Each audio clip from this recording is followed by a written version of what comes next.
Unjha police સ્ટેશનની હદમાં 3 મહિના પહેલા પુત્રીની ગુમસુદાની ફરિયાદ કરતા માતા પિતાને ઉઝા પોલીસ તપાસના રૂપે તેમની દીકરીના મેરેજ સર્ટિફિકેટ બતાવી કેસ રફા-દફા કરી રવાના કરાયા.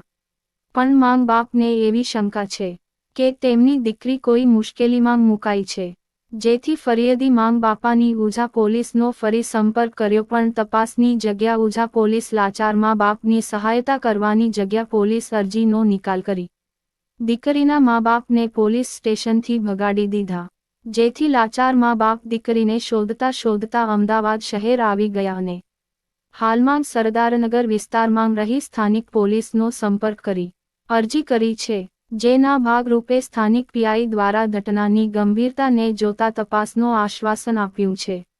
એક રિપોર્ટ ગુજરાત ગીતા ન્યૂઝ અમદાવાદ. क्या दिक्कत हुई है, क्या है आपकी बच्ची की पूरी घटना?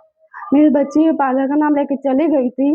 उसके बाद में हमको लड़की नहीं मिली, हमने ना पुलिस चौकी गए थे ऊंझा में, तो पुलिस चौकी वालों को हमने अर्जी लिखी थी। उसने बोला कि ऊंझा में लड़की ने शादी कर दी, आपकी लड़की ने कॉलेज, लड़का है पाटन का, मैं बारूद है।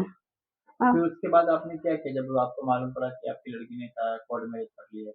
तो हमने पूरा ढूंढा था, तो कहाँ मिली नहीं। इसकी लड़की के घर पे गए थे, इसकी माँ ने हमको धमकी दी है कि हमको परेशान करोगे तो आपकी पुलिस चौकी में अर्जी लिखा देंगे।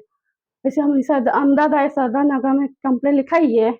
तो आप ऊंझा से सरदार नगर क्यों आए, क्या करने गई? वो लड़की को ढूंढने के लिए आए, हमको बोला बापू नगर में, बापू नगर लड़की नहीं मिल रही हमको, तो हम सरदार नगर पुलिस चौकी में अर्जी लिखाने आए हैं। तो आपको किसने बताया कि बापू नगर में लड़की है आपकी? ये लड़के की ना बहन ने बताया, इसके काका का लड़का है, उसने बताया हमको बापू नगर में है, जब बुआ के घर पे रह रहा है।